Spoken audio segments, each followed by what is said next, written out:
Thank you very much, Chief Secretary. I'm just checking.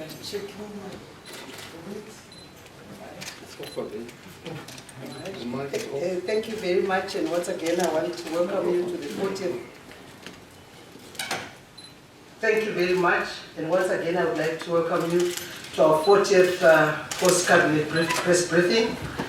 Today I am with my colleague ministers who are here to answer your questions. I do have Minister of Finance and Economic Development, Professor Mtuli Ngube, who is right next to me, and I do have Minister of Information, Communication, Postal and Courier Services, that's Minister Mswere is also here, and I do have Minister, the Vice Chair of the Interministerial Task Force on COVID-19, and the Honorable Minister of Higher Education, Professor Mugwira, is also here to answer your questions. I hope some will be joining us later, but I thank you sincerely for always being here. Today, a Cabinet considered and approved the National Development Strategy 2020 to 2025. This was presented by the Minister of Finance and Economic Development. The National Development Strategy 2021-2025 NDS-1 is the Second Republic's first of two 5-year medium-term plans aimed at realizing the country's Vision 2030.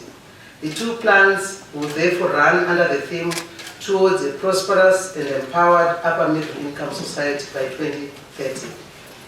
The National Development Strategy 1 outlines the policies, legal and institutional reforms, programs and projects for identified national priorities which will be implemented over the strategy's 5-year lifespan. This will help to achieve accelerated, high, inclusive, broad-based and sustainable economic growth and development. The NDS-1 was a result of an extensive and structured consultative process involving stakeholders. The strategy succeeds the Transitional Stabilization Program TSP 2018 to 2020. And TSP focused on inter alia stabilizing the macroeconomy and the financial sector, and thus laid the foundation which was required for economic growth. The report on the TSP will be published at the end of the program period. NDS-1 will therefore build on the successes and challenges of the Transitional Stabilization Program and aims to steer the economy onto a growth path with an average growth rate of 5% per annum over the strategy period. The broad objectives of NDS-1 are as follows. 1, to strengthen macroeconomic stability characterized by low and stable inflation as well as a stable exchange rate, and 2, to achieve and sustain inclusive and equitable real GDP growth, 3, to promote new enterprise development, employment and job creation, then 4, to strengthen social infrastructure and social safety nets, 5, to ensure sustainable environmental protection and resilience, 6, to promote good governance and corporate social investment, and 7, to industrialize and modernize our economy. NDS-1 has the following 14 priority areas: economic growth and stability, food security and nutrition, governance, moving the economy up the value chain and structural transformation, human capital development, environmental protection, climate resilience and natural resources management. Also housing delivery, ICT and the digital economy, health and well-being, transport infrastructure and utilities, image building and international engagement and re-engagement, social protection, and last but not least, youth, sport and culture and evolution. Cabinet also received a report on the proposed remuneration review for civil servants. Noting its obligations to pay a decent wage, government has reviewed upwards the salary increase offered to civil servants to 41%, which will be awarded to deputy director grades and below. In addition to the salary increase, The teachers will also be awarded a 10% risk allowance. The new basic salary package for the teacher is now at 18,237 Zimbabwe dollars, which is above the poverty data line PDL. This means that the compounded review percentage of the teacher grade salary is 1,284% since the beginning of this year. The lowest paid civil servant will receive a salary of 14,528 Zimbabwe dollars, and this is effective from 1st November 2020. The Cabinet received a progress update on the implementation of the 6th 100-day cycle priority projects. These reports were presented by the following ministries: Minister of Primary and Secondary Education, Local Government and Public Works, Higher and Tertiary Education, Innovation, Science and Technology Development, Youth, Sports, Arts and Recreation, and Information Communication Technology, Postal and Courier Services. The Minister of Primary and Secondary Education informed Cabinet that a total of 36 satellite schools in Chiredzi District, Masvingo Province, were registered after infrastructure was upgraded. The Minister also outlined progress made in the following 600-day cycle priority projects. 49 boreholes were rehabilitated and drilled in Lupane District. B. Rehabilitation of 24 ablution blocks and hand washing facilities in Chimaneman and Chipinge. C. 1 girls' dormitory at Chapoto Secondary School in Mbire District. And the Minister of Local Government and Public Works, Honorable July Moyo, reported that the construction of the superstructure of the Bona Clinic in Bubi District, Matabeleland North Province, was completed, and the outstanding work constituting the project is overall at 90% completion. Under the project, Cholocho Disaster Recovery Project, that is in Cholocho District, modern housing units are being constructed to house those that were affected by Cyclone Dineo-induced floods which happened in 2016-2017 rainy season. And the 10 housing units being constructed under this phase are at various levels of completion. The Minister reported progress which has been made in the following projects: Mukua Bridge, Guruwe, Mashonaland Central, Water Supply and Sanitation Rehabilitation Project 2, Dutchman's Pool, Kwekwe, Midlands, and Mabula Sewer Treatment Plant, Shawani. Cabinet notes with satisfaction huge strides made under the Ministry of Higher and Tertiary Education, Innovation, Science and Technology Development. The construction of the University of Zimbabwe's Zim Agro-Industrial Park. The superstructure is now almost complete, while the Chinoi Agro-Industrial Park, Dairy and Milk Processing Unit is 80% complete. The construction of a model milking parlor for smallholder farmers is complete. Then the establishment of a goat genetics research center at Bindura University of Science Education is continuing, while the establishment of the Simon Mazoroza School of Health Sciences at the Great Zimbabwe University is at 85% complete. The multi-purpose teaching and learning building at the Manicaland State University of Applied Sciences was completed. Furthermore, 12 out of the 20 universities were provided with internet services under the e-learning facility for higher and tertiary education institutions. Then the Minister of Youth, Sports, Arts and Recreation highlighted that construction of a recreational center in a multi-purpose sports facility at Mfakos in Harare is now complete and ready for official launch. As part of government's response to assist those affected by the pandemic, a total of 2,548 athletes and 867 artists benefited from the tune of 11.8 million Zimbabwe dollars under the Athletes and Artists COVID-19 Relief Fund. The Entrepreneurship Development Support to beneficiaries of the Youth COVID-19 Relief Fund has commenced, and company registrations and formalization is underway. Then the refurbishment of Mrewa Cultural Center, Computer Lab, and installation of computerized high-speed internet connectivity is at 30% completion.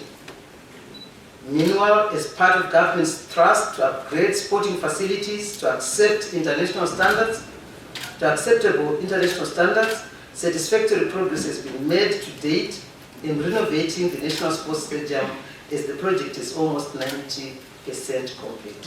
What remains outstanding is the procurement of bucket seats, turnstiles, and e-ticketing. Then the Minister of Information, Communication Technology, Postal and Courier Services, Dr. Mswere, reported that 6 shared base stations had been completed at the following places: at Showgrounds, Dombo Shower, Kaudri Park in Bulawayo, Sindoka in Harare, Ruwange in Nyanga, Chikonohono in Chinoi, in Mandara in Harare. Under the internet connection to higher tertiary institutions projects, 2 institutions, namely Mutare Polytechnic and Morgenstern Teachers College, were connected. And under the school's digitalization program, 13 out of the targeted 17 schools were digitalized. On a related project, 15 schools were connected to the internet under the school's connectivity e-learning program. A total of 10 fully furnished and equipped community information centers were established. The Cabinet received a report on the response to the coronavirus COVID-19. Cabinet received this weekly update on the COVID-19 pandemic from the Minister of Defense and War Veterans Affairs, Honorable O.C.Z. Mchinguri Kashiri, as chairperson of the Ad hoc Interministerial Task Force on the COVID-19 outbreak. The country has now recorded 8,362 confirmed COVID-19 cases, compared to the 8,471 reported last week. The recovery rate is 94.2%. New cases for week 44 stood at 109 compared to 105 last week. A total of 5,600 PCR tests were conducted during the reported period, compared to 5,457 tests carried out the previous week. In order to enable the smooth flow of returnees at the Beitbridge border post, the Embassy of Zimbabwe in South Africa has drawn up standard operating procedures. All bus operators involved in the repatriation of Zimbabwean nationals from South Africa are required to obtain clearance from the respective Zimbabwean consulate in Cape Town and another one in Johannesburg 2 days before departure. The bus operators should provide full names of all passengers, passport or temporary travel document numbers of the passengers, vehicle and trailer registration details, final destination in Zimbabwe, and the identification details of the drivers. Both passengers and bus crews should have COVID-19 negative certificates from a registered laboratory, and that which would have been obtained within 48 hours from departure. Bus operators must ensure that passengers have requisite travel documents before they purchase their tickets. A maximum of 5 buses will be cleared per day. Then under primary and secondary education, the attendance of learners was 51.8%, while that of teachers was 25.7%. For the final examination classes, learner attendance was 42%, while the national average on teacher availability marginally increased from 27.16 to 27.77. While government is supported with PPEs, it is expected that parents and guardians provide masks to their school-going children.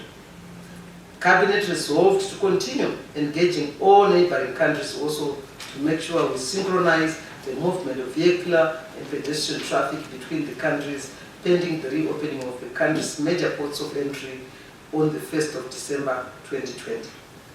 The sectors of the economy that are still under lockdown are expected to be listed in order to list themselves, in order for them to present their cases individually for reopening. Then Cabinet also received a progress report of the planning and development process for the Victoria Falls, Hwange, Binga Special Economic Zone. Cabinet was briefed by the Minister of Local Government and Public Works on the progress made in the planning and development of this Victoria Falls, Hwange, Binga Special Economic Zone. As the nation will recall, Cabinet approved the integrated development program for this Victoria Falls, Hwange, Binga Special Economic Zone in August 2020.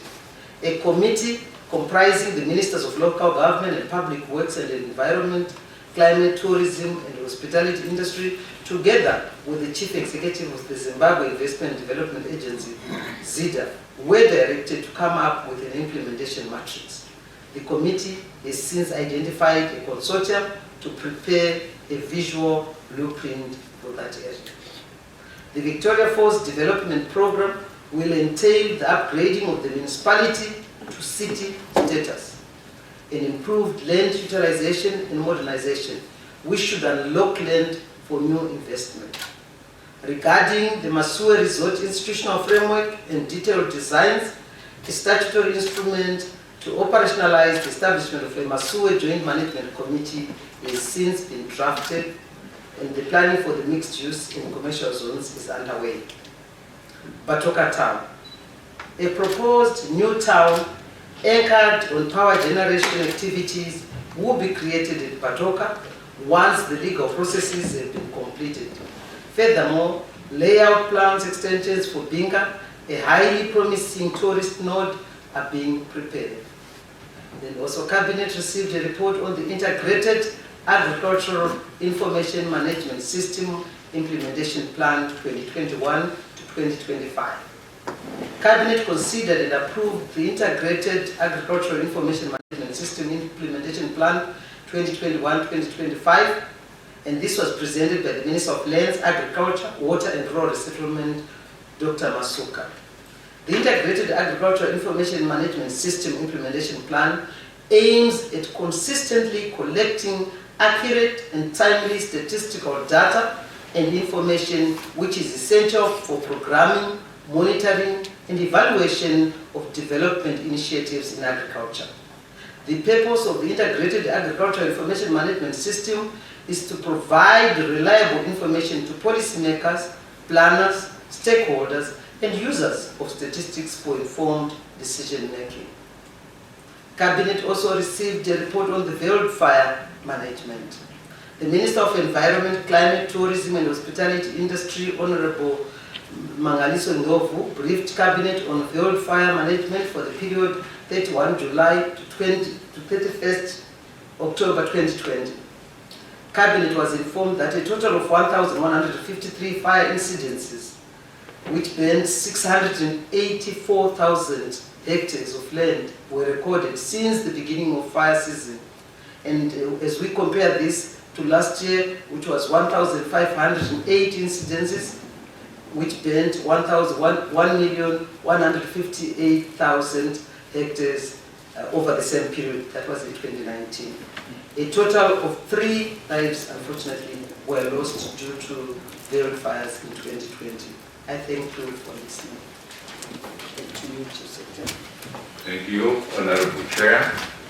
Now we come to a session where we take questions from members of the media. We've allowed 4 questions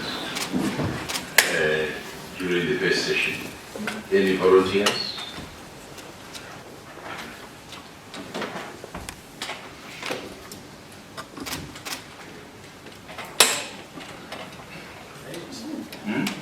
Yes, please. I was just thinking. Thank you, Bernard from the Newsworks. My question is to Professor. My name is Bernard from the Newsworks. My question is directed to Professor Tulimwe. I just want to understand maybe some of the major, the selling features of the new economic plan that was proposed by Cabinet today. Okay, thank you. Any other volunteer?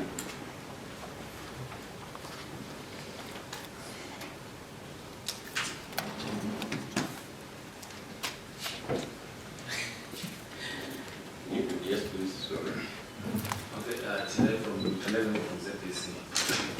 Just one clarification on the chair, on the teacher, and the critical appearance. I'm saying that the appearance in schools, that the teacher is close from 27. What is government doing so that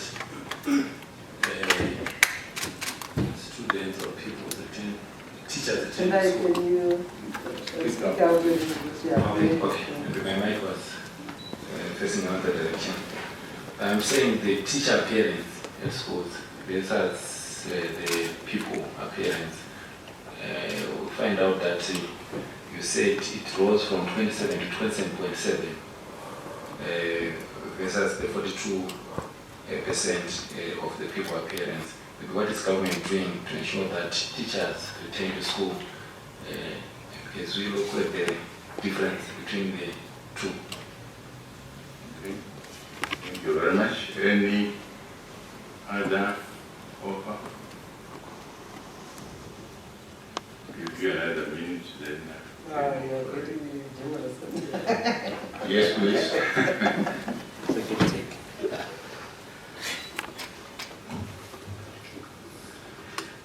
My name is Gvt from the Herald. My question is directed to the Honorable Chair. The question goes as follows. What message does government have to parents who are paying school fees but whose children are not learning? What justification is there for them to continue paying fees when there is no service? What message does government have to them? Should they continue to pay fees or what should happen? Thank you. Okay, thank you. And last one. Yes, please. My name is Columbus Mahunga, Voice of America TV. My question is directed to Madam Chair. Madam Chair. Sorry, Listen. I missed No problem. You have the second part of the chair. Columbus Mahunga, VOA TV. My question is about your critics. They say the continuous, the second arrest of Oposhimon is meant to silence people on social media. Sorry, Columbus. I thought we are here at the post-cabinet briefing, and this issue was not discussed in cabinet. Oh, no, you had hinted about good governance. I thought it would come in. You are free to call me or to call the Minister of Justice or anybody after that. They are always available. Let's try. Right, so on that note, we end session 1. Back to you, Honorable Minister. Thank you very much. Thank you very much, Chief Secretary. The first question is directed to Honorable Professor Mutuli Nube, and it's from Bernard from Newsworks. He wants to understand some of the salient features in the National Development Strategy. Minister. Thank you, Chair, and I thank Bernard for the question to elaborate on the National Development Strategy covering the period 2021-2025. First of all, we want to recognize that or rather appreciate that the NDS-1 is building on the successes and challenges of the TSP. TSP is the foundation, and the TSP ends at the end of this year, December 2020. And then the NDS-1 really kicks in on the 1st of January 2021. So that's really the sequence, runs for 5 years up to year 2025. And then in year 2026 to year 2030, we then have NDS, we then have NDS-2. So the two successive 5-year strategies are exactly that, which will take us to then 2030 towards an empowered and prosperous upper middle income society by that year 2030. So in terms of process, it's been a very inclusive process to really get to this NDS National Development Strategy 1, in the sense that it's inclusive within government, but also inclusive more broadly and nationally. We've had extensive consultations internally, and each of the ministries or clusters of ministries were leading a theme.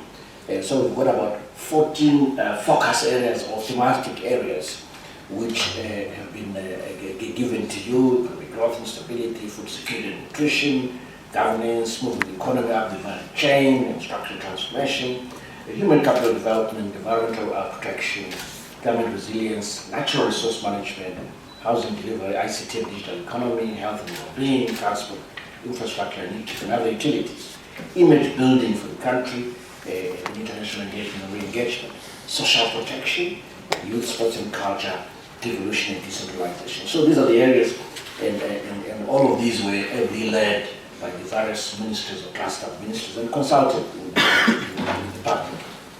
I must say that what's unique about the NDS is that it is very result-oriented. So basically you've got targets per thematic area and the targets every year. And these will be monitored properly by a monitoring unit in the President's office. And then there's a governance structure that will help in this monitoring, which is led by the Chief Secretary to Cabinet, the President Cabinet, Dr. Spanda, the apex of it in terms of the day-to-day management. But we do have a Minister of State for Monitoring and Evaluation in terms of the policy aspect. But we have a governance aspect, we have a target, or targets, and you see these targets in the final document, which you receive on Monday next week. So our intention is that Monday next week, the 16th of November, we'll launch the NDS one, and His Excellency is going to launch it. You'll see the targets like that. So the idea then is to launch the NDS before the budget, because the budget targets and the budget pillars are based on the NDS. So we have to get that sequence. So it's NDS and then the national budget, which will come at the end of the year. And then at the end of 2020, we'll also produce a report on the performance on the TSP. So we're really pleased that we've been able to get here, produce the NDS on time, and it is going to guide us for the next 5 years. And I think the nation and all of us will be held to account in terms of performance of this NDS. And we look forward to interacting with you year from year, every year, as we implement this strategy. Thank you very much. Thank you very much, Professor Mtuni. And Tendai from ZBC, your question arose out of the report from the COVID-19 report, and the Vice Chair is here. I am tempted to answer it, but I want to give the opportunity for the Vice Chair of the task force to answer this question. He says the teacher's appearance, because the people's appearance is is not pleasing, and what is government doing for teachers so that they go back to school. But I talked about a proposed remuneration review for civil servants. But anyway, Minister, Professor Mugira. Thank you very much, Honorable Chair. Thank you for the question. Government is always reviewing the conditions of service of its workers or employees, including teachers, within the national context of capability to support a bill or a wage bill. To this end, government is very sensitive to the plight of the teachers, but it's more sensitive to the plight of all Zimbabweans for that matter, including the students. To this end, you will see that there has been an upward review of salaries since January, giving us a percentage of 1,284%. At the current moment, you find out that in addition to the general increment which is being given, teachers have been given a 10% risk allowance, which is specific to teachers. And we expect that these gestures that government is doing is showing sincerity towards the improvement of the lives of its employees. And we also expect that when this happens, because it's our country together, there is a positive response in terms of responsibility, because these are our children, and we can never use them as pawns in a game of chess. Thank you. Thank you very much, Professor Mugira. I think I have another Mugira. The Mugira from Herald, I'm sure your question has also been tackled. This is our children, and we are appealing to teachers to always remember that these are everybody's children. We don't want them to lose an opportunity.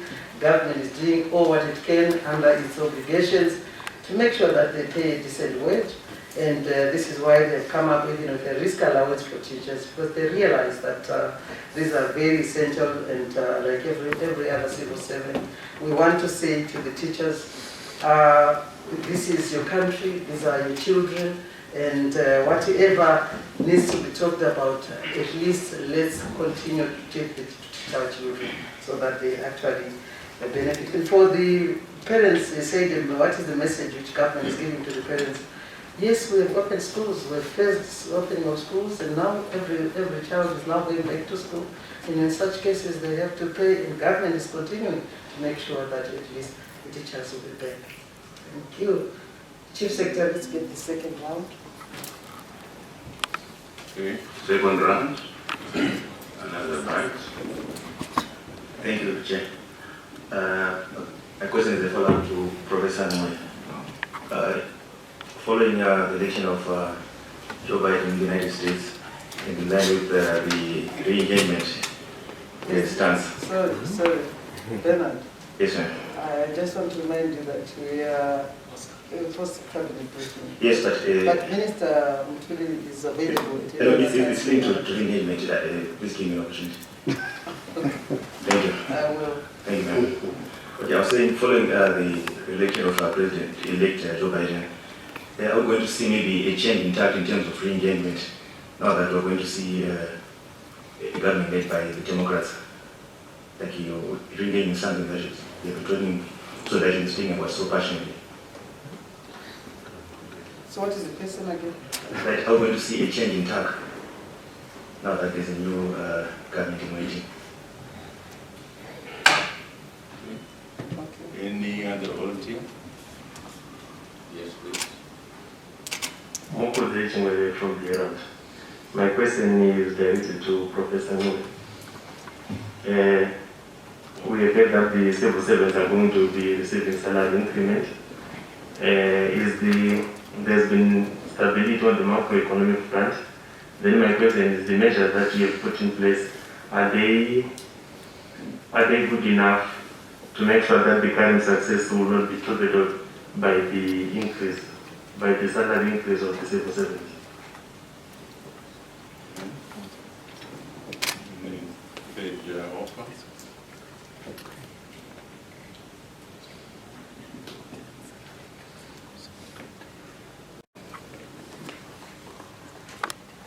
don't seem to have any offers. Thank you very much. Thank you very much, Secretary. And, Bernard, once we hear from the Minister of Finance and Economic Development under re-engagement, since it's part of what came out in the National Development Strategy. And this question is, are we going to see a change in tact now that there is a new president in the USA? I don't know why it is tied to that. But Minister? Thank you. And we thank Bernard for that follow-up question on image building, re-engagement and engagement. Are we going to change tact? No, because at the end of the day, the facts are what they are. In terms of the strategy, we're driven by the facts, which is that we do have a sanctions regime on the country. We do have an arrears clearance albatross around the economy. We need to improve our trade, but also we have every desire to make as many friends as possible as a country. Surely, those are facts and they don't change. What we hope is that the efforts that we're currently engaging, which will continue on, will yield the desired results, because both countries have much to benefit from working together, from cooperating together in the area of international diplomacy, in terms of investment. For instance, we have we call that John Deere program for agriculture, and we're keen to expand to phase 2, again working with American companies. Surely that is something that the new administration will want to promote. After all, it's business, it's investment. I'm also aware that we actually have capacity in the country to go even a step further, where we can even import kits, knockdown kits of these John Deere tractors and assemble them here. And then that takes us to another level in terms of relationship. Then we create jobs for our own citizens. And we can do that at Quest Motors and Mutali. They've got a capacity for that. One of the biggest investors in this country in terms of direct investment, but also just in terms of contracts from the US, is General Electric, GE. They're involved in Wake, they are going to be involved in Matoka. So again, that is pointing in the right direction, and all of that is very important for re-engagement. Some of our brightest students, every year they're headed for the United States. They have scholarships from the United States colleges, supported by various government institutions there. So you know, there's much to benefit from a more friendly and proper and progressive relationship between the two countries. So, but we have to overcome some of these challenges, but we believe that the current strategy is the right one, and we hope that then we can move to a higher level of engagement and mutual benefit for both countries. Thank you. Thank you very much, Honorable Professor Mtulinube, for that answer. And Mukudze from Herald also want to, he says with this remuneration review for civil servants, won't that derail or torpedo the success stories which we have achieved through stabilization in currency and also prices? Thank you, Chair. We don't expect this to stabilize the current stability that is present and is really desirable. What we're trying to achieve basically is to do two things. One is to really close the gap between the bottom of the pyramid in the civil service from deputy director downwards through this 41% core increase. So we're achieving that. But secondly, again, we're making sure that the ordinary civil servant can basically be as close to the poverty line as possible. So for example, for the teacher, that salary of just over $18,000 per month is actually above the poverty line. So that's what we're trying to achieve. We'll be able to do this without destabilizing the stability. In fact, when we look at the ratios in terms of the salary to total revenue ratio per month, that won't move much, really. But at the same time, it will have given the employees a decent wage, a wage that is a real increase. I mean, you'll agree with me if when a currency is stable, inflation is falling, any increase in wages is a real increase, and that's a good thing about it. But I think that extra demand from the economy and agents and consumers at this time of the year is never a bad thing, in the sense that we also want to make sure there's enough demand to support the economic growth that we need to move our country forward in terms of development. So we're confident that it will destabilize the current situation. And if I can take just one more minute to Chair, is that if you look at what's really caused the stability, it's a variety of factors. One is the design of the auction itself. And number two is the tight liquidity or monetary target in terms of managing the growth of reserve money.